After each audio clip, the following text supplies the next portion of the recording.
I told you earlier today we were going to do 2 shows on today's Philadelphia Eagles. Now, I would never lie to the people. I would never lie to the real ones. And coming up here on the docket, 10 players to watch at Eagles OTAs this week as OTAs underway for Philadelphia at the NovaCare Complex in South Philadelphia. You take a look at the Eagles offseason schedule. OTAs getting underway on Monday, yesterday, as we record this on Tuesday night. Philadelphia with an off day here on Tuesday, May 21st. Back at it May 22nd, May 23rd. Then more of a hiatus.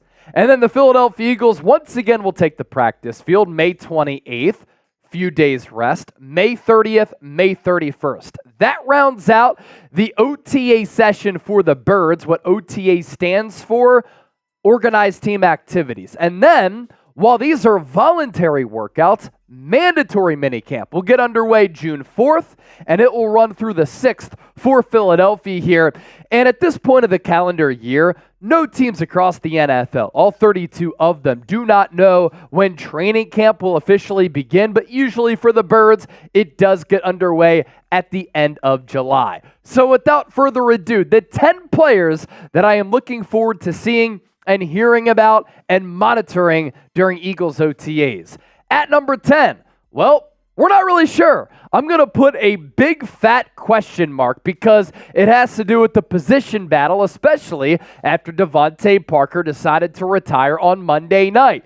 Who will win the wide receiver 3 battle is going to be a looming offseason question mark. And here during OTAs, who will get the first crack at wide receiver 3 reps? Will it be Paris Campbell, a speedster and a burner who could stretch the field vertically, take the top off of the defense, who has 4.3 speed, but has been injured throughout his entire NFL career? Will it be a rookie in Nolan Smith out of Texas A&M, a late-round selection who Nick Sirianni has really liked over the last couple of years? He has wiggle, short area quickness, and burst. He can make people miss in short areas, and it's impressive how he's able to turn garbage into gold. When it seems as though there's nothing there, he could turn that garbage into gold, meaning he could turn that into a big play. He also has some return experience, and Nolan Smith is a player who can operate out of the slot. Could it be a player like Johnny Wilson, also a late-round selection,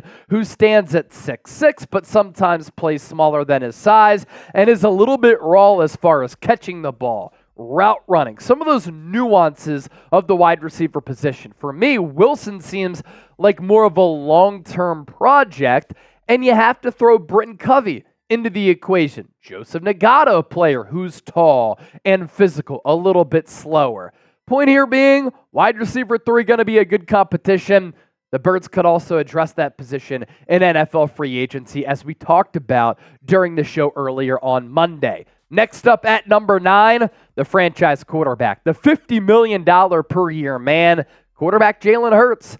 Can Jalen Hurts bounce back to his 2022 form? That's what I want to see. And he has always embraced challenges. He's always never been content with being good. He wants to be great. And he understands that he ended last year in a poor way.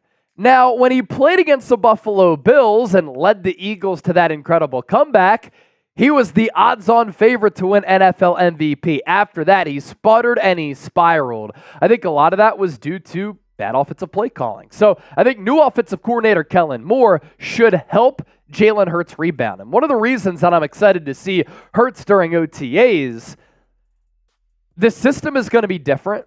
There are going to be changes to the scheme as Nick Sirianni gives the keys to Kellen Moore. And what Kellen Moore has done a lot, he's had his quarterbacks operate a decent amount under center. Jalen Hurts primarily throughout his NFL career, especially under Shane Steichen and under Brian Johnson last year, he's taken snaps out of the shotgun. So will we see a little bit of a shift in philosophy? Next up, let's go to the defensive side of the ball. Linebacker Devin White, a former team captain for the Tampa Bay Buccaneers, a former All-Pro and Super Bowl champion, a top 5 pick as a linebacker. You don't see that often when an off-ball linebacker is picked that early in the NFL draft. Why I'm excited about White this year, and I'm higher on him than a lot of other people out there who the analytical nerds think that he stinks, and some of the fans think that he stinks as well, because he has struggled at times over the last couple of years. But I have seen Devin White play at an elite level. And Vic Fangio has a background in developing linebackers as a head coach and defensive coordinator, also as a linebackers coach. Now, Javon Holland, safety of the Miami Dolphins, said that he's really excited about the Dolphins' new defensive coordinator, Anthony Weaver, in part because he's a good person. It's a little bit of a shot at Vic Fangio. I've never heard that Fangio is a bad guy, but he's a boomer. He's older. He's from Scranton, which is a boomer city, Dunmore to be specific. So maybe he's just a little bit too blunt for some of these young players. But that plays in Philadelphia, and it plays for trying to bring the best out of a player with God-given ability like Devin White.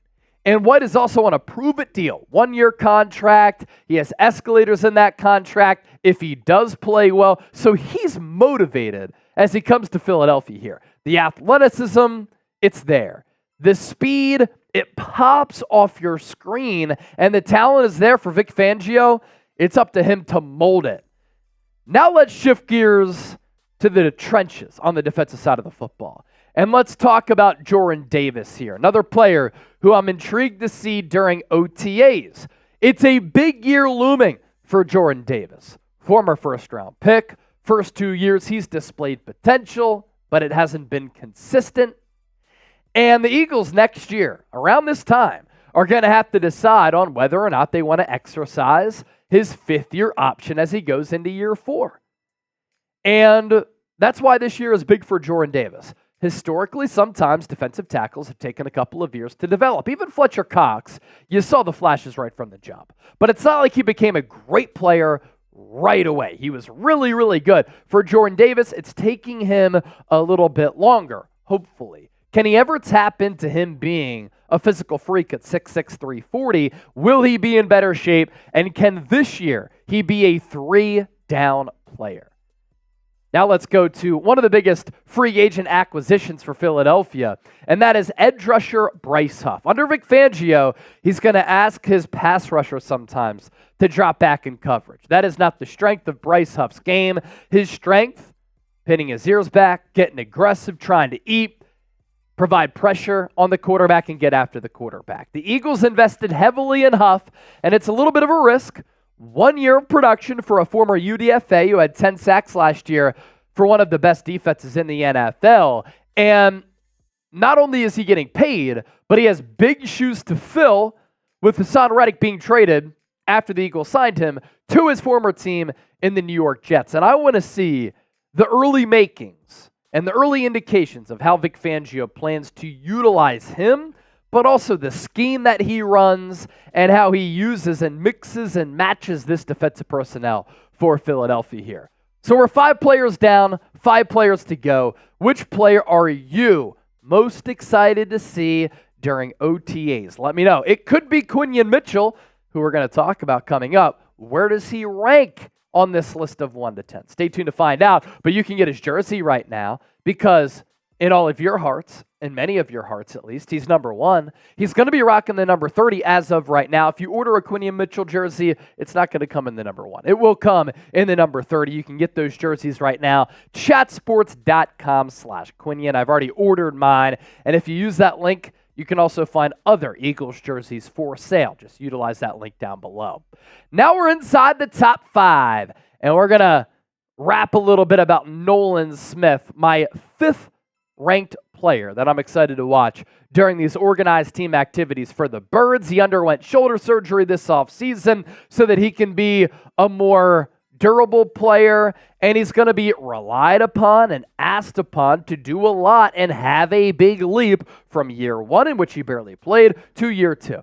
We have seen glimpses of him being a freak athlete last year in the preseason before he injured that shoulder, and then in the wild card round against the Tampa Bay Buccaneers when the film was certainly up and down, but you at least see what the Eagles saw as far as that ability goes. He's a fascinating athlete with tons of raw ability, and you match him up with the good defensive coordinator. Can Fangio also tap into his inner greatness. Now, in the pre-draft process 2 years ago, his testing number is very good. He is a lighter player, 6'2", 238. Hopefully, he added some weight. Those were his height and weight measurables going into the NFL Scouting Combine. But vertically, 41.5 inches. Excellent broad. And then the 40-yard dash, a 4.44 at that size is incredible.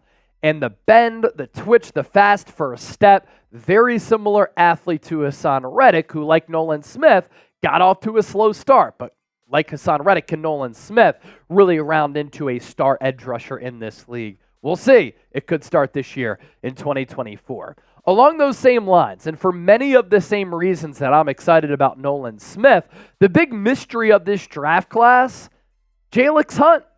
Didn't know a lot about him coming out of college, and he's a converted safety who started his college career at Cornell, but NFL draft nerds love the player. He's a raw prospect, but intriguing athletic upside, and the Eagles released a video of him displaying his personality, having that mini microphone and asking some of his teammates questions, and he looked bigger than I thought that he was going to look. You put some pads on him, and I'm like, okay, let's see what he can bring to the football field.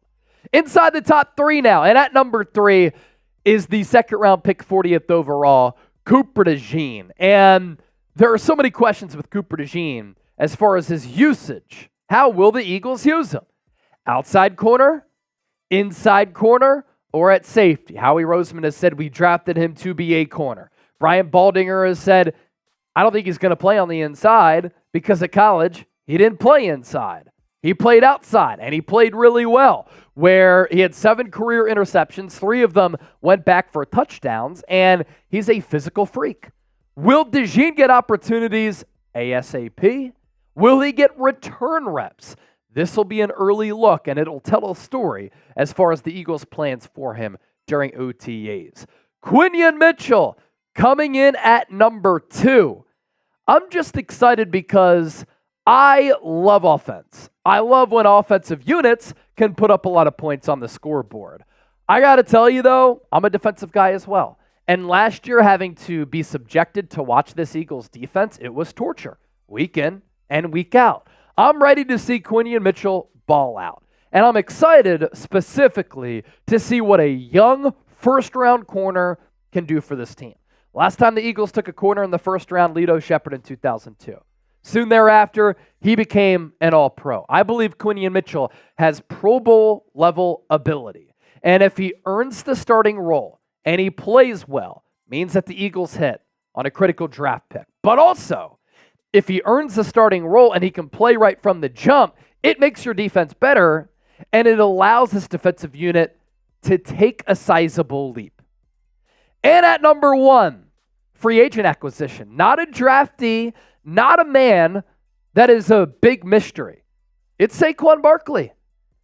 Why I'm excited to see Saquon, he is an insanely gifted weapon. And I'm not going to categorize him as just a running back. If you're casual, you can do that. He's listed as a running back, but he can be so much more. And at times, the New York Giants criminally underutilized him. Early in his career, they barely gave him the pill inside the red zone. How?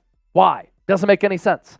They also didn't utilize him in a variety of ways, like I think Kellen Moore can utilize him in a variety of ways. Obviously as a running back, in between the tackles, to the perimeter, to the edge, but as a pass catcher out of the backfield. Wheel routes, screen passes, shoot, bubble screens, getting some blockers out in space.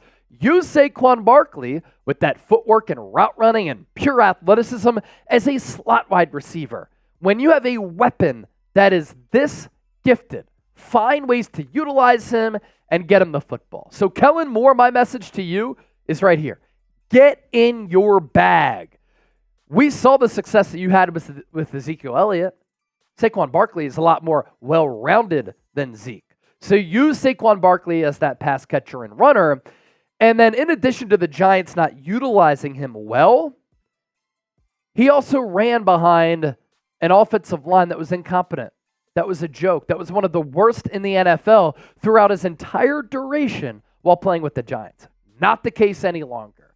So what's Saquon going to look like behind a quality offensive line that can open up some large holes with a good offensive play caller, a good quarterback who's better than Daniel Jones, and with all of these weapons on this team, with an offensive line coach in Jeff Stoutland who knows how to develop offensive linemen to open up these gaping holes. And then lastly, after Jalen Hurts struggled to end last year, bringing in a weapon like this can help out your young quarterback. Eagles had a bunch of money to spend. They invested in the running back spot. Usually I would be against this, but look at what Christian McCaffrey has been able to do for the 49ers and how he's elevated that entire offense. Top 5 in MVP voting last year, Offensive Player of the Year, 2,000 all-purpose yards. He took that offense to another level. Saquon can do that as well. Be sure to give me a follow on X, on Instagram at Chase_Senior. 2 shows in the can today, and be on the lookout for coverage every single day because that's the standard. That's what we do, and make sure you subscribe.